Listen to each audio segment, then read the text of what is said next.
The afternoon sun blazed over the sleepy town of Elmstead, a small city with a reputation for old traditions and deep-seated hierarchies. Officer Jake Malone, a 12-year veteran of the Elmstead Police Department, sat in his patrol car outside a modest grocery store.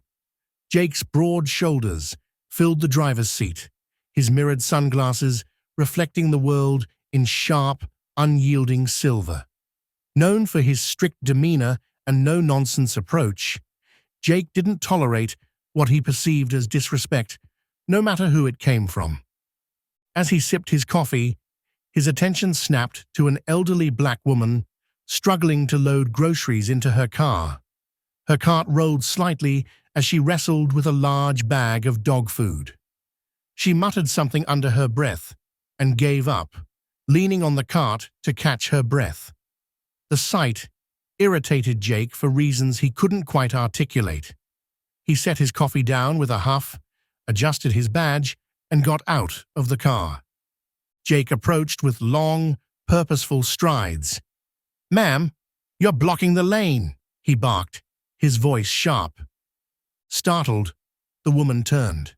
Her dark eyes, framed by wire-rimmed glasses, were filled with fatigue but softened with dignity. "Oh, I'm sorry, officer. I'm almost done," she said, her voice calm yet weary.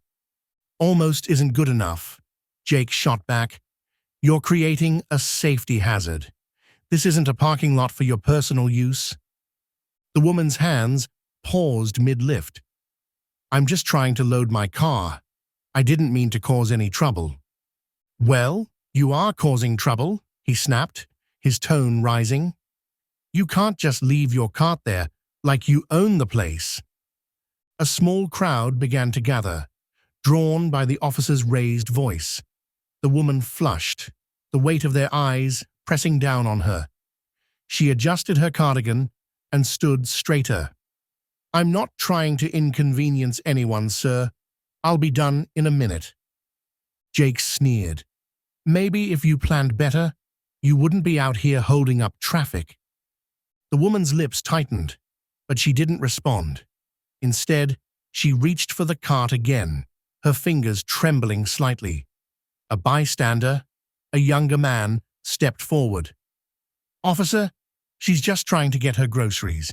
Maybe you can—" Jake cut him off. "Step back, sir. I don't need your input." The man hesitated, but retreated, muttering under his breath. The woman finished loading her car, her movements deliberate. As she turned to return the cart, Jake blocked her path. "Hold it," he said, his voice dripping with disdain. "You think you can just walk off? What's your name?" She paused, her gaze meeting his for the first time. "Excuse me?" "You heard me," Jake said, his tone cold. "Name?" The woman hesitated, then reached into her purse. Her hands shook slightly as she retrieved her wallet.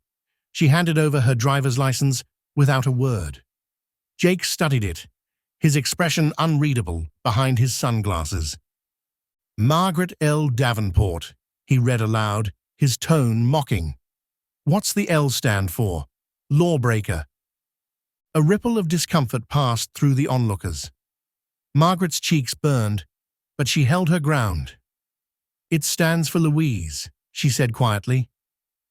"Well, Margaret Louise Davenport," Jake said, drawing out each syllable. "Next time, maybe you'll think twice before causing a scene." He tossed her license onto the hood of her car, where it slid to the ground. Margaret bent to pick it up, her movements slow and measured. Without another word, she got into her car and drove off, leaving the crowd murmuring behind her.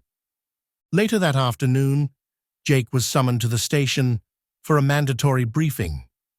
As he entered the conference room, he froze. Seated at the head of the table was Margaret Davenport, now wearing a crisp navy suit and exuding an air of quiet authority.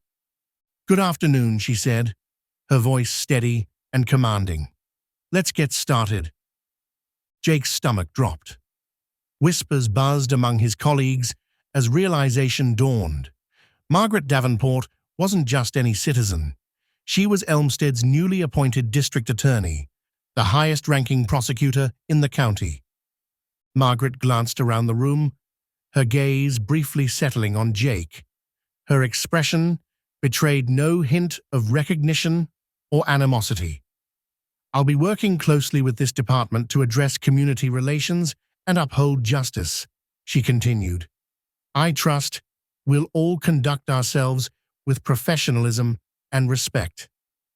Jake felt his face flush. The room seemed to close in around him as he replayed the incident from the grocery store. Every word, every sneer, every condescending remark, each one a dagger of shame. After the meeting, Jake approached her, hesitantly. "Miss Davenport," he began, his voice uncharacteristically soft. She turned to him, her expression neutral. "Yes, Officer Malone?" He cleared his throat. I didn't realize who you were earlier. You didn't need to know who I was," she interrupted, her tone cool but firm. "You needed to treat me with dignity and respect, just as you should treat anyone." Jake swallowed hard, his bravado utterly gone. "I'm sorry," he said, the words heavy with genuine regret. Margaret studied him for a long moment, then nodded. "Apology accepted. But understand this, Officer Malone. Respect isn't optional in this job. It's a requirement." With that, she walked away, leaving Jake standing alone, the weight of her words settling over him. He watched her go, a woman of quiet power who had taught him a lesson he would never forget. From that day forward, Jake Malone was a changed man. He became known not for his hostility, but for his fairness and humility. Margaret Davenport, meanwhile, continued her work as DA, her commitment to justice unwavering. Together, though unspoken, they became symbols of accountability and redemption in Elmstead, a reminder that true justice begins with respect.